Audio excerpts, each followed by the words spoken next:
ആർസണലിനെതിരെയുള്ള നമ്മുടെ മാച്ച് കഴിഞ്ഞിട്ട് ഞാൻ റിവ്യൂ പറയാൻ മെയിൻ കാരണം എന്താണെന്ന് വെച്ചാൽ ഒന്നാമത് നമ്മൾ മാച്ച് പൊട്ടി, അത് കഴിഞ്ഞ് അവിടെ നടന്ന സംഭവങ്ങളൊക്കെ എല്ലാവരും കണ്ടാണ്. വമ്പൻ മഴ, ഒരു സൈഡിൽ വെള്ളച്ചാട്ടം, താഴെ സ്വിമ്മിംഗ് പൂൾ ഫെസിലിറ്റി, ആരാധകർക്ക് നീന്തി കളിക്കാൻ സ്വിമ്മിംഗ് പൂൾ ഫെസിലിറ്റി, ഇതെല്ലാം കൂടെ കണ്ടപ്പം ശരിക്കും എൻ്റെ കിളി പോയി. അപ്പം ഇങ്ങനത്തെ വമ്പൻ ഫെസിലിറ്റീസ് ഒരു ഗ്രൗണ്ടിലും, ലോകത്ത് ഒരു ഗ്രൗണ്ടിലും ഇല്ലാത്ത ഇങ്ങനത്തെ വമ്പൻ ഫെസിലിറ്റി നമ്മുടെ ഓൾഡ് ട്രാഫോർഡിൽ ഒരുക്കി തന്ന ഗ്ലേസേഴ്സ് അളിയന്മാർക്ക് അഭിവാദ്യം അർപ്പിച്ചുകൊണ്ട് ഞാൻ നമ്മുടെ വീഡിയോ തുടങ്ങുകയാണ്. അപ്പം നമ്മുടെ ആ ഒരു മാച്ച്, ആർസണലിനെതിരെയുള്ള ആ ഒരു മാച്ച് നോക്കിയാൽ ടെൻഹാഗിൻ്റെ യൂഷ്വലി ടെൻഹാഗ് പറയുന്ന ആ ഒരു ട്രാൻസിഷൻ ഫുട്ബോളിൽ നിന്നൊക്കെ ഒരു മാറ്റം നമ്മുടെ മാച്ചിൽ ഉണ്ടായിരുന്നു, അല്ലെങ്കിൽ ടാക്ടിക്സിൽ, പ്ലേയിങ് സ്റ്റൈലിൽ ഒക്കെ ഉണ്ടായിരുന്നു. അപ്പോൾ അതിനുള്ള മെയിൻ കാരണം ഒന്ന്, അമറാബാത്ത് നമ്മുടെ മിഡ്ഫീൽഡിൽ വന്നു, ആ ഒരു ഡീപ്പർ ലൈയിങ് മിഡ്ഫീൽഡറായിട്ട് വന്നു.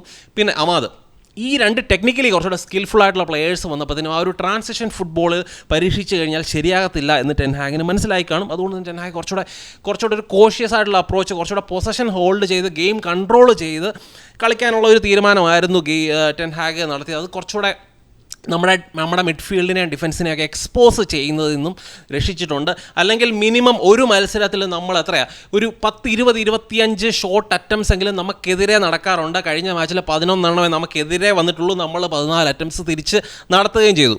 അപ്പം ടെൻഹാഗിൻ്റെ ടാക്ടിക്സിലുള്ള പ്രശ്നമാണ്, അതുകൊണ്ടാണ് നമ്മൾ ഇത്രയും ഷോട്ട് കൺസീഡ് ചെയ്യുന്നത്, അല്ലെങ്കിൽ ഇത്രയും ഗോളുകൾ കൺസീഡ് ചെയ്യുന്നത്, അല്ലെങ്കിൽ നമ്മുടെ മിഡ്ഫീൽഡിനെയും ഡിഫൻസിനെയൊക്കെ ഇത്ര എക്സ്പോസ് ചെയ്യുന്ന ടെൻഹാഗിൻ്റെ ടാക്ടിക്സ് ആണെന്ന് കുറച്ചുകൂടെ ഒരിക്കൽ കൂടി തെളിയിച്ച ഒരു മാച്ചാണ് കഴിഞ്ഞ ദിവസം ആർസണലിനെതിരെ നടന്ന, ഓൾഡ് ട്രാഫോർഡിൽ നടന്ന ആ ഒരു മാച്ച്. അമറാബാത്ത് ആ ഒരു മാച്ചിൽ ശരിക്കും ഡീപ്പർ, ആ ഒരു 3 മിഡ്ഫീൽഡേഴ്സിൽ ഏറ്റവും ഡീപ്പർ ലൈൻ മിഡ്ഫീൽഡറായിട്ട് അമറാബാത്താണ് കളിച്ചത്. അമറാബാത്ത് ബാക്കിൽ നിന്ന് ബോൾ റിസീവ് ചെയ്യാൻ നമ്മളെ ഹെൽപ്പ് ചെയ്യുന്നു, ആ ഒരു ബാക്കിൽ നിന്നുള്ള ബിൽഡപ്പിൽ ഹെൽപ്പ് ചെയ്തു. അതുപോലെ തന്നെ ഗെയിമിനെ ഓവറോൾ ആ ഒരു ഗെയിമിനെ കൺട്രോൾ ചെയ്യാൻ, അല്ലെങ്കിൽ ആ ഒരു ആങ്കറിങ് റോളിലായിരുന്നു അമറാബാത്ത് ഉണ്ടായിരുന്നു. അമറാബാത്ത് മുന്നോട്ടുള്ള പാസിംഗ് ഒക്കെ നോക്കിയാലും അമറാബാത്ത് ആ ഒരു ഫോർവേഡ്സിൻ്റെ റൺസിനെയൊക്കെ ഫൈൻഡ് ചെയ്യാൻ, ആ ഒരു പിച്ചിനെ സ്പ്രെഡ് ചെയ്യാനോ, അല്ലെങ്കിൽ ഗെയിം സ്വിച്ച് ചെയ്യാൻ, ഫ്ലാങ്കുകൾ സ്വിച്ച് ചെയ്യാനൊക്കെ ഉള്ള ഒരു എബിലിറ്റി ഒക്കെ അന്നത്തെ ആ മാച്ചിൽ നമ്മൾ കണ്ടു അമറാബാത്തിൻ്റെ ഭാഗത്തുനിന്ന്. അപ്പുറത്ത് നമ്മൾ ഫൈനൽ തേർഡിൽ അമാദിൻ്റെ ഭാഗത്തുനിന്ന്, അമാദ് എന്ന് പറയുന്ന പ്ലെയറിൻ്റെ ഭാഗത്തുനിന്ന് പുള്ളിയുടെ ഹോൾഡ് അപ്പ് പ്ലേ, അതുപോലെ തന്നെ പൊസഷൻ ഹോൾഡ് ചെയ്യാനുള്ള ആ ഒരു എബിലിറ്റി, രണ്ട് പ്ലെയേഴ്സും ടെക്നിക്കലി ഭയങ്കര സ്കിൽഫുള്ളാണ്. അപ്പോൾ അതുകൊണ്ട് തന്നെ കുറച്ചുകൂടെ പൊസഷൻ ബേസ്ഡ് ഫുട്ബോളാണ് ഇവർക്ക് ചേർന്ന്, ഈ അമാദിനായാലും അതുപോലെ തന്നെ ഈ ഒരു അമറാബാത്തിനൊക്കെ ചേരുന്നത് പൊസഷൻ ബേസ്ഡ് ഫുട്ബോളാണ്. കുറച്ചുകൂടെ ടൈം ഓൺ ദ ബോൾ, കുറച്ചുകൂടെ ടൈമുള്ള ടൈപ്പ് ഫുട്ബോളാണ് അവർക്ക് സ്യൂട്ട് ചെയ്യുന്നത്, അല്ലാതെ ഈ പ്ലെയേഴ്സൊന്നും മോശമായിട്ടല്ല. അപ്പം നമ്മൾ ഈ ഒരു അമാദിൻ്റെ കാര്യം തന്നെ നോക്കി, അമാദ് ആ ഒരു പുള്ളിക്ക് കിട്ടുന്ന ലിമിറ്റഡ് ടൈം കൊണ്ട് പുള്ളി ശരിക്കും ആൻ്റണിയെക്കാളും എന്തുകൊണ്ടും ആ ഒരു റൈറ്റ് വിങ്ങിൽ സ്റ്റാർട്ട് ചെയ്യാൻ യോഗ്യനാണെന്ന് പുള്ളി കഴിഞ്ഞ മാച്ചിലും വന്ന് തെളിയിച്ചിട്ടുണ്ട്. അപ്പം ഞാൻ എല്ലാ മാച്ചിലും പറയുന്ന പോലെ തന്നെ ടെൻഹാഗ് ടാക്ടിക്കലി കുറച്ചുകൂടെ ഫ്ലെക്സിബിൾ ആകണം. കയ്യിലുള്ള പ്ലെയേഴ്സിൻ്റെ സ്ട്രെങ്തിനനുസരിച്ച് ഗെയിം സെറ്റ് ചെയ്യുക, അല്ലെങ്കിൽ ഗെയിം സ്റ്റൈല്, ടാക്ടിക്സ് ഒക്കെ പ്ലാൻ ചെയ്യാനുള്ള ഒരു ഫ്ലെക്സിബിലിറ്റി ടെൻഹാഗ് കാണിക്കണം. അങ്ങനെയാണെങ്കിൽ ടെൻഹാഗിന് ഈ ഒരു ടീമിനെ വെച്ചുകൊണ്ട് കുറച്ചുകൂടെ ബെറ്ററായിട്ട് പെർഫോം ചെയ്യിപ്പിക്കാൻ പറ്റും എന്ന് തന്നെയാണ് എൻ്റെ ഒരു വിശ്വാസം. പിന്നെ നമ്മൾ ഈ ഒരു ടെൻഹാഗിൻ്റെ സാക്കിങ്ങുമായിട്ട് ബന്ധപ്പെട്ട് ആരാധകരുടെ ഭാഗത്ത് ഭൂരിഭാഗം പേർക്കും ഇപ്പം ടെൻഹാഗ് സാക്കാകണം എന്ന് തന്നെ ആഗ്രഹിക്കുന്ന ആൾക്കാരാണ് കൂടുതലുള്ളത്. പക്ഷേ കഴിഞ്ഞ ദിവസങ്ങളിലൊക്കെ പണ്ഡിറ്റ്സ്, നമ്മൾ ഗാരി നെവിലിനെയും റോയ് കീനെയൊക്കെ ശ്രദ്ധിച്ച് കഴിഞ്ഞാൽ അവരുടെ അഭിപ്രായത്തിലൊക്കെ ഒരു മാറ്റം വന്നിട്ടുണ്ട്. ഈവൻ ഗാരി നെവിലൊക്കെ ഈ ടെൻഹാഗിൻ്റെ സ്റ്റൈല്, ടെൻഹാഗിൻ്റെ ടാക്ടിക്സിനെയൊക്കെ കുറ്റം പറഞ്ഞുകൊണ്ടിരുന്നതാണ്. പക്ഷേ ഗാരി നെവിലൊക്കെ ഇപ്പം പറയുന്ന കാര്യം എന്ന് വെച്ച് കഴിഞ്ഞാൽ ഒരു വർഷം, ഒരു സീസണും കൂടെ ടെൻഹാഗിന് കൊടുക്കണം, പ്രോപ്പർ ആ ഒരു സ്ട്രക്ചറിനുള്ളിൽ നിന്നുകൊണ്ട് വർക്ക് ചെയ്യാനുള്ള ഒരു സാഹചര്യം ടെൻഹാഗിന് കൊടുക്കണം, ആ ഒരു സീസൺ കൂടെ കൊടുക്കണമെന്ന് ഗാരി നെവിൽ ആയാലും അതുപോലെ തന്നെ റോയ് കീൻ ഒക്കെ ആണെങ്കിലും പറയുന്നുണ്ട്. ഈ ഒരു ഗാരി നെവിൽ ശരിക്കും പറഞ്ഞു കഴിഞ്ഞാൽ ഇനിയോസുമായിട്ട് ഭയങ്കര അടുത്ത ബന്ധമുള്ള ആൾക്കാരാണ്. ഓൾഡ് ട്രാഫോർഡിൻ്റെ റീഡെവലപ്മെൻറ്റിൻ്റെ പ്രോസസ്സിലൊക്കെ ഇനിയോസ് ഇൻവോൾവ് ചെയ്യിപ്പിച്ച ഒരു മനുഷ്യനാണ് ഈ ഒരു ഗാരി നെവിൽ. അപ്പോൾ അവരുമായിട്ട് ക്ലോസ് കണക്ഷൻ ഉണ്ട്. ഓൾറെഡി ഇനിയോസ് പറഞ്ഞു കാണും, ഈ ടെൻഹാഗിനെ പുഷ് ചെയ്ത് പുറത്തേക്ക് പോകുന്നൊരു സാഹചര്യം ഉണ്ടാക്കാതെ നിങ്ങൾ പ്രൊട്ടക്റ്റ് ചെയ്യണമെന്ന് പറഞ്ഞു കാണും. അപ്പോൾ അവരുടെ ഡിസിഷനും അത് തന്നെയായിരിക്കും. കാരണം ഇപ്പം നമ്മൾ ഓൺ ദ മാർക്കറ്റ് നോക്കിയാൽ വേറെ മാനേജേഴ്സില്ല, ഒരു ഒബ്വിയസ് ചോയ്സ് ഇല്ല. ടെൻഹാഗിനെ റീപ്ലേസ് ചെയ്ത് കൊണ്ടുവരാൻ വേണ്ടി ഒരു ഒബ്വിയസ് ചോയ്സ് ഇല്ല. ഒലയുടെ സമയത്ത് ടെൻഹാഗ് എന്ന് പറയുന്ന ഒരു മാനേജർ ഉണ്ടായിരുന്നു. ചാമ്പ്യൻസ് ലീഗിലൊക്കെ ആ രീതിയിൽ നന്നായിട്ട് പെർഫോം ചെയ്ത് കൺസിസ്റ്റൻ്റായിട്ട് ഈ അയാക്സിനെ ടൈറ്റിലൊക്കെ, അവരുടെ ഡൊമസ്റ്റിക് ടൈറ്റിലൊക്കെ ജയിപ്പിച്ച് അങ്ങനത്തെ ഒരു മാനേജർ ആ സമയത്തുണ്ടായിരുന്നു. പക്ഷേ ഇപ്പം നമുക്ക് അങ്ങനെ എടുത്തു പറയാൻ ഒരു മാനേജർ ഇല്ല. ഇപ്പം നമ്മൾ ഗാരറ്റ് സൗത്ത് ഗേറ്റോ ഗ്രഹാം പോട്ടറോ ഒന്നും ഒരു സൊല്യൂഷൻ അല്ല ഈ ഒരു ടീമിനെ ഒന്ന് റൺ ചെയ്യാനുള്ള, അല്ലെങ്കിൽ യുണൈറ്റഡ് പോണത്തെ ടീമിനെ കോച്ച് ചെയ്യാനുള്ള ഒരു അത്രയൊരു സ്റ്റാച്ചറുള്ള കോച്ചസ് അല്ല ഇവർ.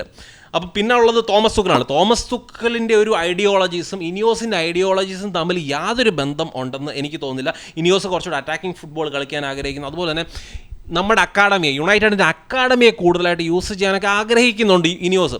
പക്ഷേ തോമസ് തുഖൽ ഈ ഒരു ട്രസ്റ്റ് ഇൻ ദ പ്രോസസ്സിലൊന്നും ഒരിക്കലും വിശ്വസിക്കുന്ന ആളല്ല എന്ന് പുള്ളി തന്നെ വ്യക്തമായിട്ട് പറഞ്ഞിട്ടുണ്ട്.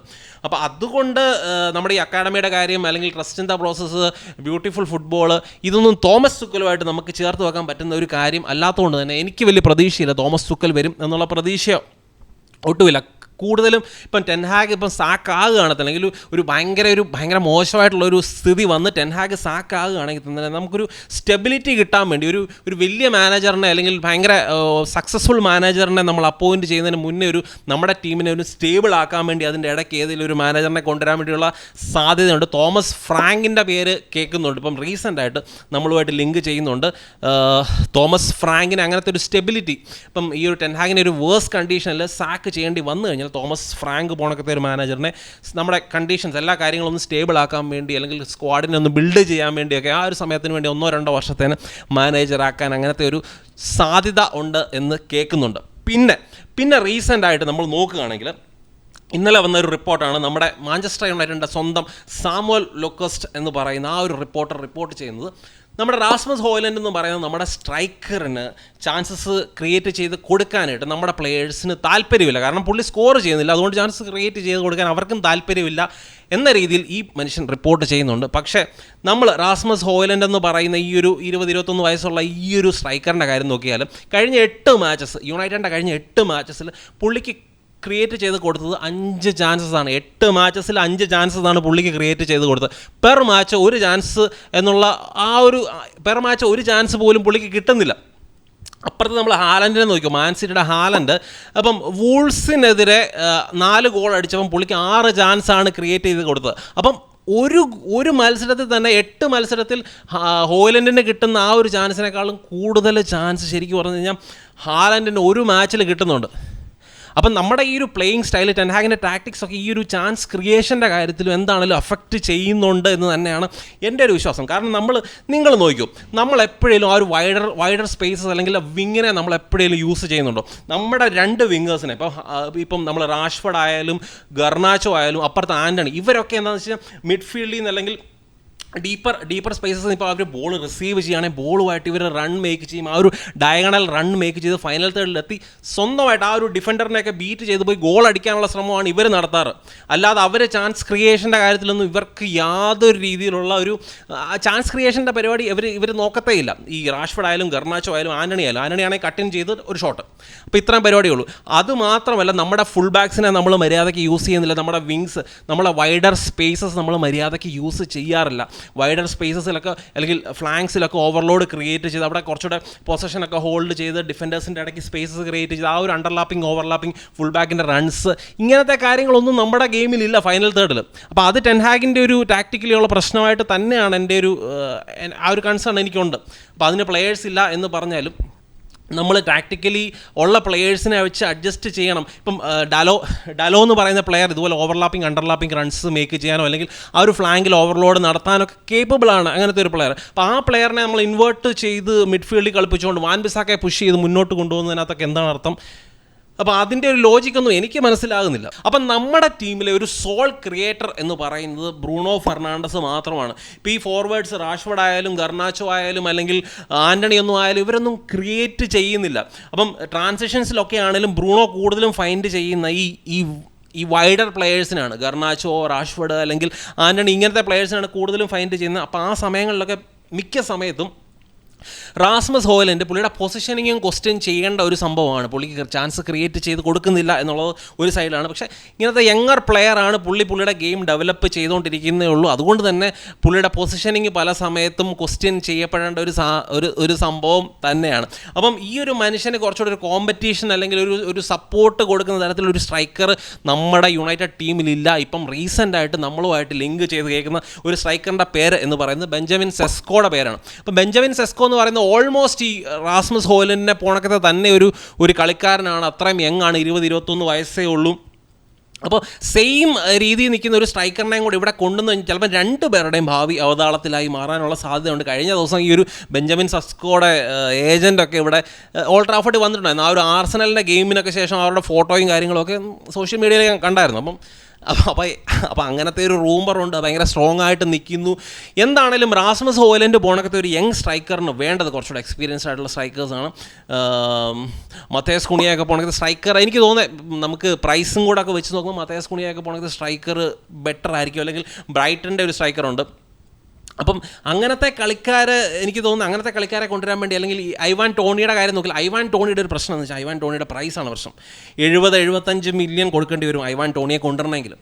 അപ്പോൾ അതുകൊണ്ടാണ് പുള്ളിയുടെ പേര് കൂടുതലും കേൾക്കാത്തത്. അപ്പോൾ ഈ രണ്ട് സ്ട്രൈക്കേഴ്സ് 20-21 വയസ്സുള്ള റാസ്മസ് ഹോയ്ലൻഡും ബെഞ്ചമിൻ സെസ്കോയും കൂടെ യുണൈറ്റഡിൻ്റെ മെയിൻ സ്ട്രൈക്കറിങ് പാർട്ട്നേഴ്സ് ആകുക എന്ന് പറയുന്നത് എനിക്ക് ചിന്തിക്കാൻ പറ്റുന്നില്ല. ഇത് എങ്ങനെ വർക്കാകും എന്നതിനെക്കുറിച്ച് എനിക്ക് യാതൊരു രീതിയിലുള്ള ഒരു എന്നാ പറയുന്നത് ഒരു ഐഡിയയും കിട്ടുന്നില്ല. നിങ്ങളുടെ അഭിപ്രായം എന്താണെന്ന് വെച്ചാൽ നിങ്ങൾ പറയുക. അപ്പോൾ ഇന്ന് വന്ന വേറൊരു ന്യൂസ് എന്ന് വെച്ചാൽ റാഫേൽ വറാൻ, നമ്മുടെ ഡിഫൻഡർ റാഫേൽ വറാൻ ഈ ഒരു സീസൺ കഴിയുമ്പോഴത്തേന് യുണൈറ്റഡിൽ നിന്ന് പോകുന്നു എന്ന് പറയുന്ന ന്യൂസ് വരുന്നുണ്ട്. അപ്പം റാഫേൽ വറാൻ നമുക്ക് വേണ്ടി 93 മത്സരങ്ങൾ 3 വർഷങ്ങളിലായിട്ട് 93 മത്സരങ്ങൾ കളിച്ച് 2 ഗോളും ഒക്കെ സ്കോർ ചെയ്ത് പുള്ളിയുടെ യുണൈറ്റഡിലെ ഏറ്റവും വലിയ അച്ചീവ്മെൻറ്റ് എന്ന് പറയുന്നത് കാരബാओ കപ്പാണ്.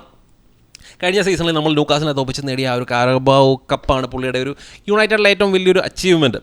അപ്പം ഈ ഒരു മനുഷ്യൻ പോകുമ്പോഴത്തേനും പുള്ളിയുടെ ആ ഒരു വീക്കിലുള്ള 340K പെർ വീക്ക് എന്ന് പറയുന്ന ആ ഒരു സാലറി നമ്മുടെ അക്കൗണ്ടിൽ നിന്ന് മാറുന്നു എന്ന് പറയുന്നത് നല്ലൊരു കാര്യമുണ്ട്. 18 million almost per year 18 million പൗണ്ട്സോളം നമുക്ക് ലാഭിക്കാം. നമ്മളാണ് യുണൈറ്റഡ് ആണെങ്കിൽ ഒരു ബെറ്റർ ഓഫർ അല്ലെങ്കിൽ ഒരു പുതിയ കോൺട്രാക്റ്റ് പുള്ളിയുടെ മുന്നിലൊക്കെ വെച്ചതാണ്. പക്ഷേ വരാണ്ട് താല്പര്യമില്ല, കുറച്ചുകൂടെ ലോവർ വേജസിൽ അങ്ങനെ നിൽക്കാൻ താല്പര്യമില്ല. അത് മാത്രമല്ല കണ്ടിന്യൂസ് ആയിട്ട് ഈ മനുഷ്യൻ ഇഞ്ചുവേർഡ് ആകുന്നുണ്ട്. അപ്പോൾ അങ്ങനെ ഇഞ്ചുവേർഡ് ആകുന്ന ഒരു പ്ലെയറിനെ നമ്മളിവിടെ പിടിച്ചു നിർത്തുന്നതിനകത്തും അർത്ഥമില്ല. നമുക്ക് കുറച്ചുകൂടെ ബെറ്റർ ആയിട്ടുള്ള ആൾക്കാർ വേണം. ഒന്നാമത്തെ ഇഞ്ചുറിയുടെ ഇഷ്യൂസാണ് മുഴുവൻ. അപ്പം ബെറ്റർ ആയിട്ടുള്ള ആൾക്കാർ വേണം. അതുകൊണ്ട് തന്നെ റാഫേൽ വറാൻ്റെ പോക്കിൽ എനിക്ക് വലിയ പ്രശ്നങ്ങളൊന്നുമില്ല. പിന്നെ ബ്രൂണോ ഫെർണാണ്ടസിനെ ബയൺ മ്യൂണിച്ചിനെ തമ്മിൽ ഒരു ലിങ്ക്സ് വരുന്നുണ്ട്. അവിടെ തോമസ് തുഖൽ നിൽക്കും എന്നും കേൾക്കുന്നുണ്ട്. തോമസ് തുഖൽ നിൽക്കുകയാണെങ്കിൽ ഇതുപോലെ ബ്രൂണോ ഫെർണാണ്ടസിനെ പോണക്കത്തെ ഒരു പ്ലെയറിനെ കൊണ്ടുവന്ന് കൊടുക്കാനുള്ള ഒരു ശ്രമം ബയൺ നടത്തിയേക്കും എന്നും കേൾക്കുന്നുണ്ട്. അപ്പം നിങ്ങളുടെ അഭിപ്രായങ്ങളൊക്കെ നിങ്ങൾ തീർച്ചയായിട്ടും കമൻസായിട്ട് ഇടുക. നാളെ നമ്മൾ ന്യൂകാസിലുമായിട്ട് ഇനിയിപ്പോൾ നമുക്ക് രണ്ട് മാച്ചും കൂടെ ഉള്ളൂ. ഇപ്പം ലീഗിൽ 2 മാച്ചും കൂടെ ഉള്ളൂ. ലീഗ് നമ്മുടെ ഓൾമോസ്റ്റ് അവസാനിച്ച ഒരു സ്ഥിതിയാണ്. ന്യൂകാസിൽ ബ്രൈറ്റൺ നമ്മുടെ ഹോമിൽ നാളെ മാച്ച് രാത്രി 10 മണിക്ക് കളിക്കുന്നു. പിന്നെ ബ്രൈറ്റനുമായിട്ട് എവേ മാച്ച് എന്തായി തീരും. അപ്പം നിങ്ങളുടെ അഭിപ്രായങ്ങളൊക്കെ നിങ്ങൾ തീർച്ചയായിട്ടും കമൻസായിട്ട് ഇടുക. മറ്റൊരു നല്ല വീഡിയോ ആയിട്ട് കാണാം ഗൈസ്. ബൈ.